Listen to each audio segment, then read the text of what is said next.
Hello and welcome to Elvinley Railways. Here you can see the Hunslet from the N-Gauge Society, the first ready-to-run engine from the N-Gauge Society. It's a beautiful little model, runs very well, DCC fitted, and it has lighting and a flashing light on the roof which you can just see there, and you can see really well as it goes into the tunnel.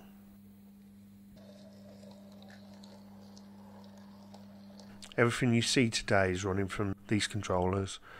This is the EFE Shark Brake van with separately fitted handrails. Brand new Sonic J50. Very recent release in N-Gauge.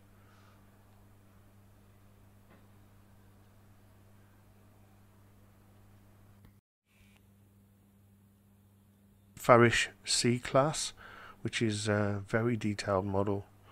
And I think especially in this early livery it looks absolutely stunning. It's just got some Farish birdcage coaches behind it.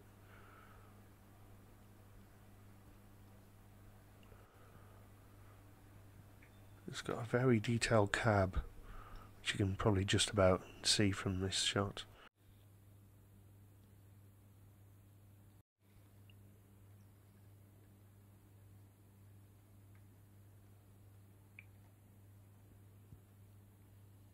This is a Farish WD, absolutely brilliant runner. This is a more recent release of this loco. The first ones came out quite a while back. I was absolutely drawn in by the red valve gear and rods, which I think look absolutely amazing.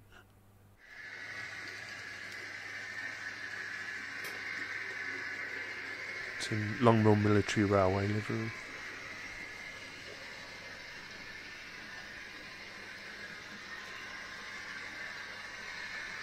Just coming around here is a sound-fitted Rapido 28. Relatively recent release.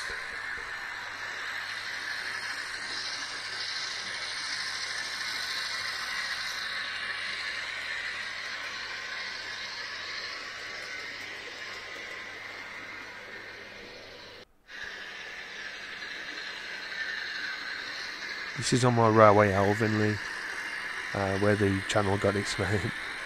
And this layout's quite old now. It's been around since, I think it was 2007 I made it in Weston-super-Mare. And we had to bring it to my house here in Carmarthen, which was quite a feat. Especially getting it in the house. One of my friends figured out how we could do it. I'd almost given up. It's 4 foot by 8 foot. Here's a Dapol hall.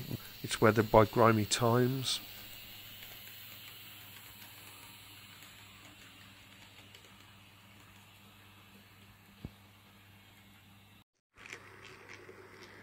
This is a Dapol A4 from the first run of their A4s, and this was a club special. Just backing onto a train here.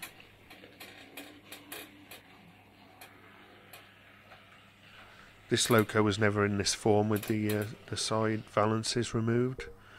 I think it looks brilliant like this.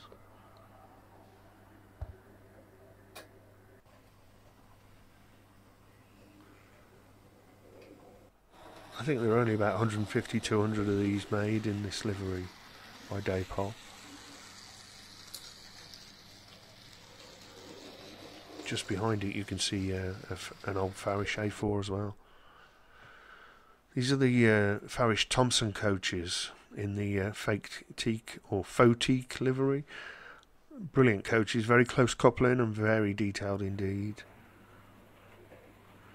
Here you see the C-Class and the birdcage coaches being stopped in the loop.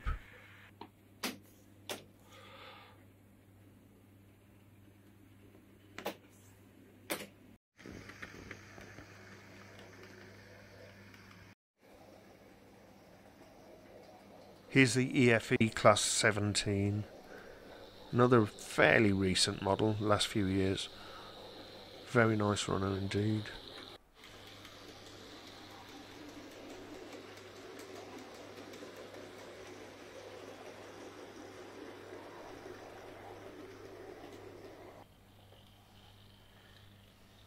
This is back to Black Sheep Lane.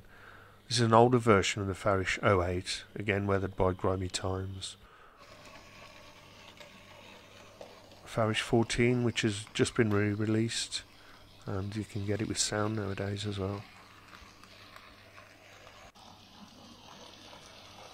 Back to the 08.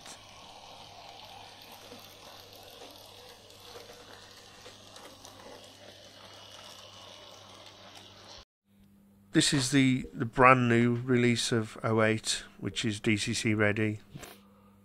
This loco is DCC sound fitted. Here you can see how good it runs just on DC as well. It took a while to run in, but once it was running, it's an amazing little thing.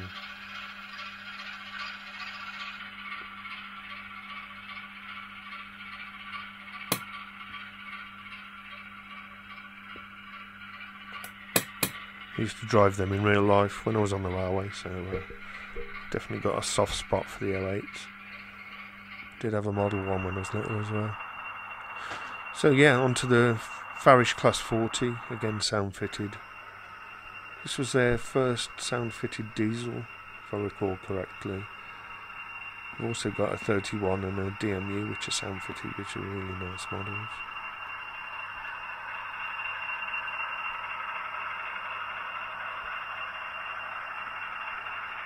They may have released the DMU before that. The first DMU they released was sound. But yeah, it's been a while.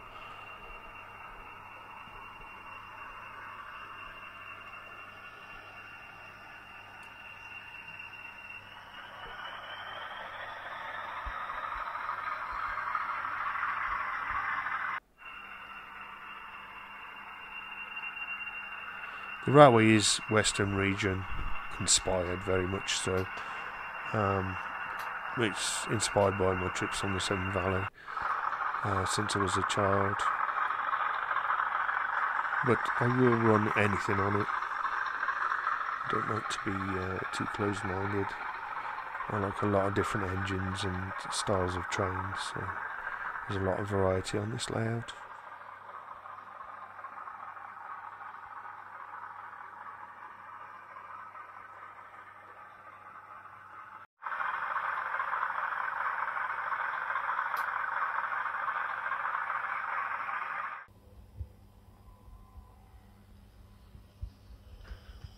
These locos are running on the upper line, which is a loop again. So there's 3 loops on the railway. You can run 3 trains at once.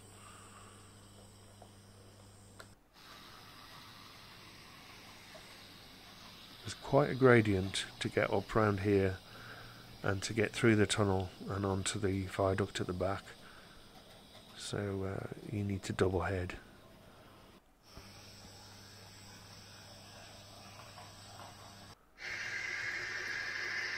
Get a little bit of a better view of the loops at the back there.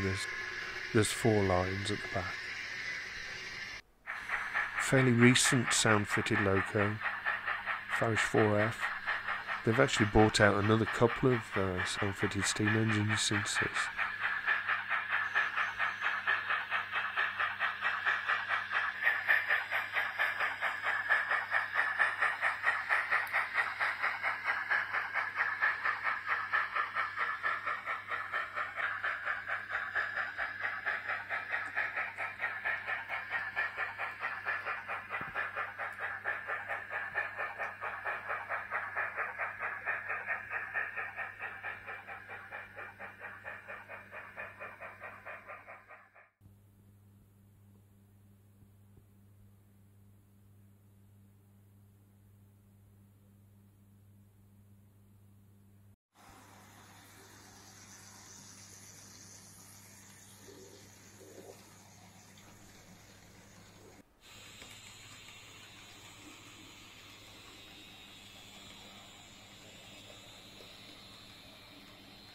If anyone's got any questions about Engage they'd like to ask, please just put it in the comments and I'll reply. Got light bars fitted in these Dapol coaches you see passing at the back. You can just see them shining through.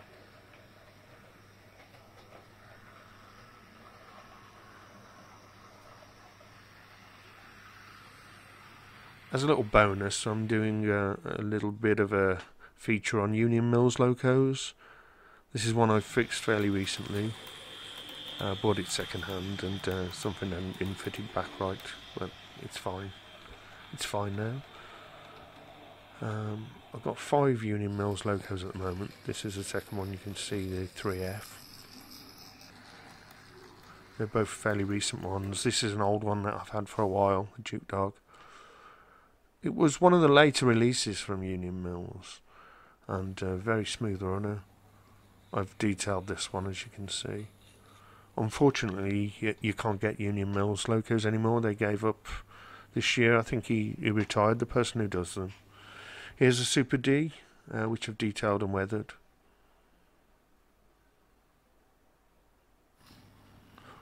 You see some locos popping up on eBay, but expect to pay quite a lot now, especially for GWR locos.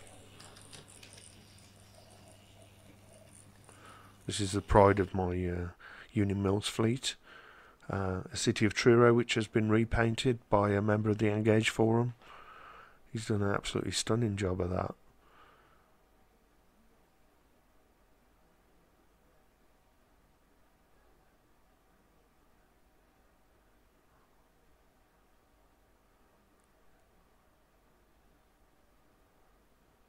Again, a lovely runner. Union Mills locos are all metal, and they also have traction tyres, so they're very heavy actually, and they run really well and they'll pull. Whatever you put behind them, they'll pull. Thanks for watching. I hope you enjoyed this video, and come back for more soon.